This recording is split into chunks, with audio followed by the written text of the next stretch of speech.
চানমাৰী অৰ্থাৎ পূব গুৱাহাটী বিহু সন্মিলনৰ যি কাণ্ড সংঘটিত হৈছিল সেই কাণ্ড ইতিমধ্যে সমগ্ৰ ৰাজ্য জোকাৰি গৈছে আৰু এই সময়তে জনপ্ৰিয় শিল্পী সংগীত শিল্পী নীলোৎপল বৰাই কৰা এটা ফেচবুক পোষ্টে পুনৰ জোকাৰি গৈছে সমগ্ৰ ৰাজ্য শিল্পীগৰাকীয়ে জনপ্ৰিয় শিল্পী আনকি শিল্পী নীল আকাশক লৈ এটা পোষ্ট কৰিছে যেহেতু চানমাৰীৰ বিহু মঞ্চত জ্যেষ্ঠ শিল্পী দিগন্ত ভাৰতীক অপমান কৰা হৈছিল আৰু সেইখন মঞ্চতে অপমান কৰাৰ ঘটনা সংঘটিত হোৱাৰ পিছদিনাখনে এটা পোষ্ট পোৱা গৈছে সামাজিক মাধ্যম যোগে যে নীল আকাশে ধুতি পায়জামা পিন্ধি পৰিধান কৰিছে বা পৰিবেশন কৰিছে বিহুৰ ফাংচন সেই সময়তে নীল আকাশৰ এটা ভাষ্য বা মন্তব্যক লৈও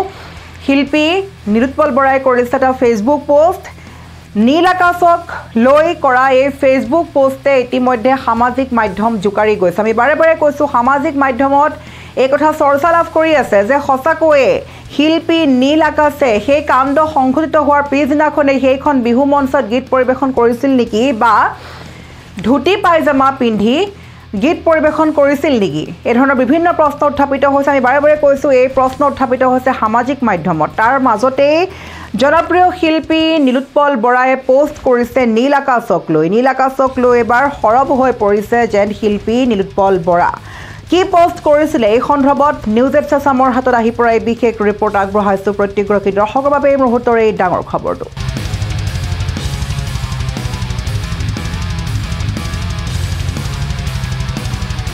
প্ৰথমে আমি দেখাই লৈছোঁ আমাৰ স্ক্ৰীনৰ যে নীল আকাশক লৈ কি মন্তব্য কৰিছে শিল্পী নীলোৎপল বৰাই চানমাৰী পূব গুৱাহাটী বিহু সন্মিলনত শিল্পী দিগন্ত ভাৰতীক অপমান কৰাক লৈ তীব্ৰ প্ৰতিক্ৰিয়া সৃষ্টি হৈছে চৌদিশে সামাজিক মাধ্যমতো বিভিন্নজনে এই ঘটনাক গৰিহণা কৰিছে নিন্দা কৰিছে শিল্পী সমাজেও সামাজিক মাধ্যমৰ লগতে বিভিন্ন মঞ্চত এই ঘটনাৰ প্ৰতিবাদ জনাই পূব গুৱাহাটী বিহু কমিটিক ক্ষমা খোজাৰ দাবী তুলিছে আৰু দিগন্ত ভাৰতীয়েও ইতিমধ্যে সংবাদমেল পাতি কমিটিক ক্ষমা খোজাৰ দাবী তোলাৰ লগতে পত্নীৰ অনুষ্ঠানৰ বাবদ পাবলগীয়া ধন ঘৰলৈ গৈ দি আহিবলৈ দাবী উত্থাপন কৰিছে আৰু সেই সময়তে আন এফালে সামাজিক মাধ্যমত চৰ্চা লাভ কৰিছে যে দিগন্ত ভাৰতী অপমানিত হোৱাৰ পিছদিনাই সেই মঞ্চত ধুতি পাঞ্জাবী পিন্ধি সংগীতানুষ্ঠান পৰিৱেশন কৰিছিল নেকি জনপ্ৰিয় কণ্ঠশিল্পী নীল আকাশে অনুষ্ঠানৰ মাজতে দিগন্ত ভাৰতীৰ সৈতে হৈ যোৱা ঘটনাক লৈ প্ৰতিক্ৰিয়া প্ৰকাশ কৰিছিল নীল আকাশে দিগন্ত ভাৰতীৰ সৈতে হৈ যোৱা ঘটনাক লৈ নীল আকাশে কৈছিলে যে এনেকুৱা কিছুমান অবাঞ্ছিত ঘটনা হৈ গ'লে আমাৰো বেয়া লাগে এইখন বিহুৰ বহুত নাম আছে আমি যেতিয়া গান গাইছোঁ তাৰ আগৰ পৰাই কিন্তু আমিও নিবিচাৰোঁ এজন শিল্পী ইয়ালৈ আহি অপমানিত হোৱাটো বা অপমানিত অনুভৱ কৰাটো যিয়ে নহওক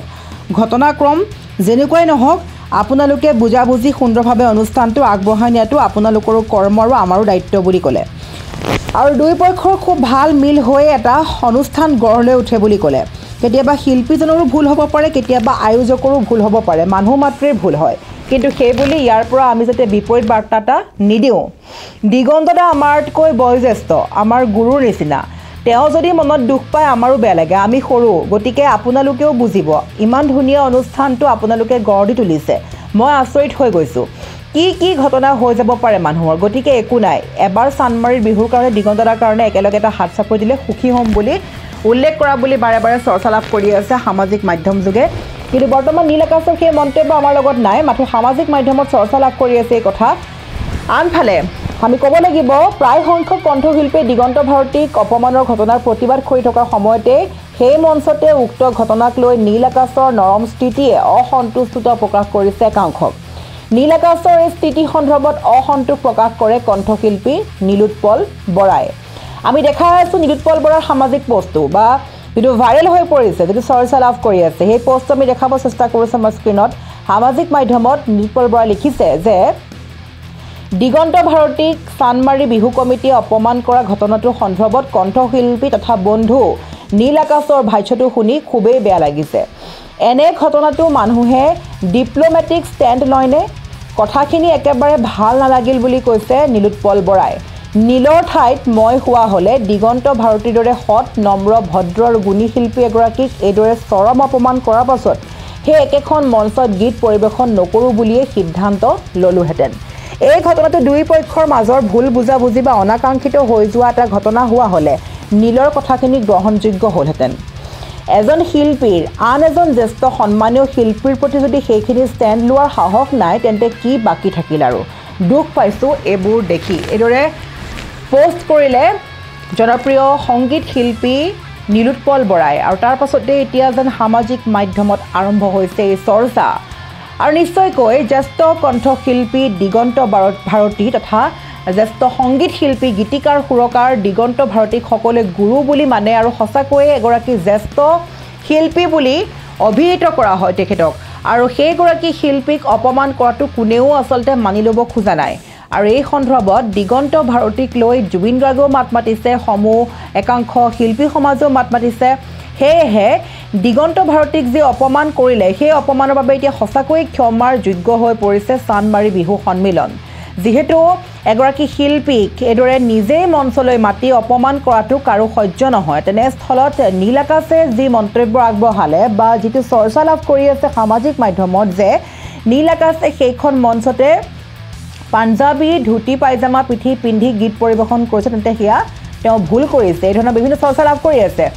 আৰু একে সময়তে নীলোৎপল বৰাৰ সামাজিক মাধ্যমে ব্যাপক চৰ্চা লাভ কৰিছে এই কাৰণেই যে নীলোৎপল বৰাই কৈছে যে নীলৰ ঠাইত মই থোৱা হ'লে হয়তো সেই মঞ্চত দ্বিতীয়বাৰ গীত পৰিৱেশন নকৰোঁ বুলি সিদ্ধান্ত গ্ৰহণ কৰিছিল কিন্তু তাৰ বিপৰীতে নীল আকাশে সেই সিদ্ধান্ত গ্ৰহণ কৰাৰ দৰে কথা তেওঁ কিছুমান মন্তব্য কৰিছে যিটো মন্তব্য ইতিমধ্যে দুখ দিছে শিল্পী সমাজক আমি আগবঢ়াইছোঁ সেই ফেচবুক পোষ্ট যিটো পোষ্টে চৰ্চা লাভ কৰি আছে নীলোৎপল বৰায়ে শিল্পী নীল আকাশক লৈ কৰিলে এই ধৰণৰ মন্তব্য